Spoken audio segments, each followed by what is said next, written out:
Polycystic ovary syndrome की समस्या आमतौर पर महिलाओं के अंदर हार्मोनल असंतुलन के कारण उत्पन्न होती है, लेकिन हमारी बेतरतीब लाइफस्टाइल व खान-पान की शैली में हुए बदलाव के कारण यह अब कम उम्र की लड़कियों में भी होने लगी है। राष्ट्रीय कॉन्फ्रेंस में पैनल डिस्कशन में बुधवार को इस विषय पर चर्चा हुई। आयोजन समिति की संयुक्त सचिव एवं देश की ख्यात मॉडरेटर डॉक्टर रचना दुबे ने पैनल डिस्कशन में सूत्रधार की भूमिका निभाई। The federation of obstetric and gynaecological society of India की 64वीं ऑल इंडिया कॉन्फ्रेंस में बुधवार को आयोजित की गई। इस दौरान युवा महिलाओं की समस्याओं के समाधान के लिए महिला रोग विशेषज्ञों के सम्मेलन में पब्लिक हेल्थ फोरम आयोजित हुआ। इस फोरम में किशोरियों, युवतियों एवं महिलाओं में मॉडर्न लाइफ स्टाइल से हो रही परेशानियों, जंक फूड, टीवी अधिक देखने, मोटापे, हार्मोन्स में बदलाव, तनाव, कैंसर, बांझपन आदि परेशानियों से निजात के लिए चर्चा कर समाधान बताए।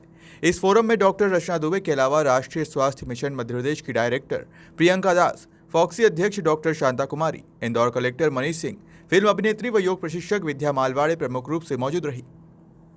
कॉन्फ्रेंस के उद्देश्य की जानकारी देते हुए डॉक्टर रचना दुबे ने बताया कि कैसे हम छोटे छोटे बदलाव कर महिलाओं व लड़कियों का जीवन बेहतर बना सकते हैं। पॉलीसिस्टिक ओवेरियन सिंड्रोम एक तरह की बीमारी है जो वेस्टर्नाइजेशन, मॉडर्नाइजेशन, सीडेंट्री लाइफस्टाइल, देर रात तक जगना, देर तक मोबाइल करना और सुबेरे देर से उठना, जंक फूड खाना, पैकेट फूड खाना, स्विगी, जोमेटो, ये सब चीज़ें आजकल की लाइफस्टाइल में बहुत कॉमन हो गया है।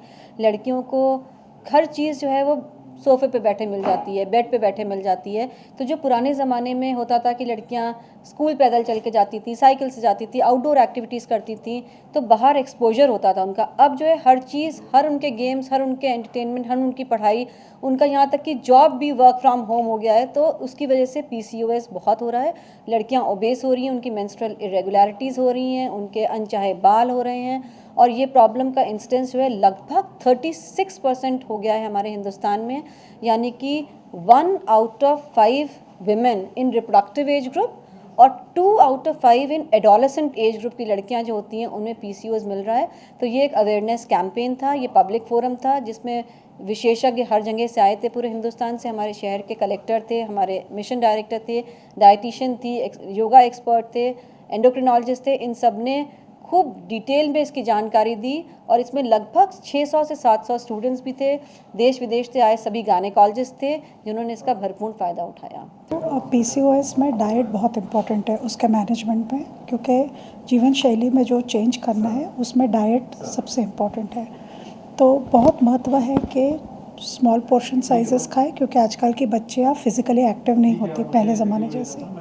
और बहुत इम्पॉर्टेंट है कि डाइट में प्रोटीन की मात्रा होनी चाहिए, क्योंकि इंडिया के डाइट में नेचुरली प्रोटीन बहुत कम होता है। तो प्रोटीन हर मील में खाएं, सब्ज़ी और फल खाने की कोशिश करें, ना कि प्रोसेस्ड फूड खाएं, वेरी इंपॉर्टेंट, और प्रोटीन खाने पे ज़्यादा ध्यान दें। कॉन्फ्रेंस को लेकर कलेक्टर मनीष सिंह ने बताया कि पॉलीसिस्टिक ओवेरियन सिंड्रोम को लेकर जो सेशन था, लड़कियों व महिलाओं की दृष्टि से काफी महत्वपूर्ण आयोजन था, जिसके माध्यम से लड़कियों को बताया गया कि इस अवस्था में किस प्रकार से ये प्रॉब्लम होती है, प्रॉब्लम को कैसे क्योर करना, सावधानी रखना, अपनी लाइफस्टाइल में क्या चेंज करना, किस तरह की एक्सरसाइज करना, इन सभी बातों को बताया गया। इस तरह के कैंप आयोजित होने चाहिए। पहली बात तो जो गायनेकोलॉजी एसोसिएशन का ये नेशनल, बल्कि कहना चाहिए इंटरनेशनल कॉन्फ्रेंस यहाँ हो रही है, इसमें जो ये सेशन था ये पॉलीसिस्टिक ओवरियन सिंड्रोम को लेकर के जो एंडोक्राइन अफेक्टिंग केमिकल से होते हैं, डिसरप्टिंग केमिकल से होते हैं, ये बहुत बड़ा एक तरह से अवेयरनेस था जो एडोलेसेंस एज में हमारी बच्चियां हैं, लड़कियां हैं, उनके लिए एक बहुत बड़ा ये सेशन अवेयरनेस के रूप में, ड्राइव के रूप में मुझे लगता है कि साबित होगा। ये जो भी इसमें ऑडियंस थे, मैक्सिमम कॉलेज गोइंग गर्ल्स थी, पूरे प्रदेश की गर्ल्स आई हुई थी इसमें, जो इंदौर में सभी जिलों की लड़कियां रहती हैं। और इसमें जो स्पीकर्स थे, हर फील्ड से स्पीकर्स रखे गए थे। क्या किस प्रकार से ये प्रॉब्लम होती है गर्ल्स में या महिलाओं में, इसके क्या रीज़न्स हैं, इसको कैसे इसको प्रोटेक्ट करना है या कैसे क्योर करना है, कितना क्योरेटिव है, कितना नहीं है, और क्या सावधानियां रखनी है, अपनी लाइफस्टाइल में क्या चेंजेस करने हैं, एक्सरसाइजेस, हेल्थ एक्सरसाइजेस में क्या ध्यान देना है, सभी बातों में चर्चा हुई। बच्चियों ने बहुत ध्यान से सुना सभी चीज़ों को।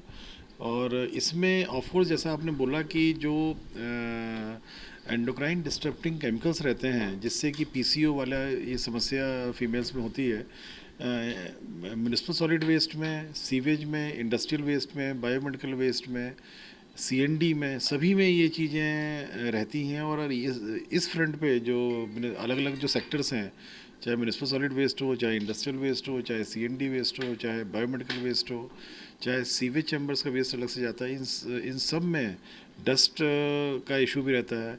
इन सब में जितना कंट्रोल किया जाएगा सिटीज़ में, उससे ये समस्या कहीं ना कहीं कंट्रीब्यूट कर रही है, क्योंकि इसमें heavy metals, toxic substance, bacteria, virus और हर तरह के बॉडी को हार्म करने वाले सब्सटेंसेस रहते हैं इन वेस्ट में। तो उस पर भी चर्चा शॉर्ट में हुई इसमें, और किस प्रकार से ये चीज़ें जनरल हेल्थ को सिटी की इम्प्रूव करती हैं। और मेरा मानना ये है कि इस तरह की जो समस्याएं आ रही हैं, अब अलग अलग तरह की बीमारियां आ रही हैं, PCO उसमें से एक है। और स्वच्छता हर सब्जेक्ट में, हर वेस्ट में, हर क्षेत्र में, हर सिटी में बहुत ध्यान देने की ज़रूरत हो गई है, इंक्लूडिंग सीवेज मैनेजमेंट। सीवेज भी बहुत इंपॉर्टेंट है। सीवेज में भी हर तरह के एंडोक्राइन डिस्टर्बिंग केमिकल्स रहते हैं, टॉक्सिक मेटल्स रहते हैं, हैवी मेटल्स रहते हैं, टॉक्सिक मेटल्स रहते हैं, हैवी मेटल्स रहते हैं, सब चीज़ें रहती हैं उसमें। तो हर सिटी को ध्यान देना चाहिए अपने सिटीजन्स की जनरल हेल्थ के लिए। ये बहुत इम्पोर्टेंट है कि इन सारे क्षेत्रों में सफाई रखी जाए।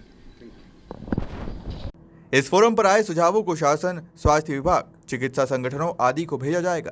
फोरम में इंदौर की 500 युवतियां और महिलाएं शामिल हुई। इंदौर से जतिन ठाकुर की रिपोर्ट।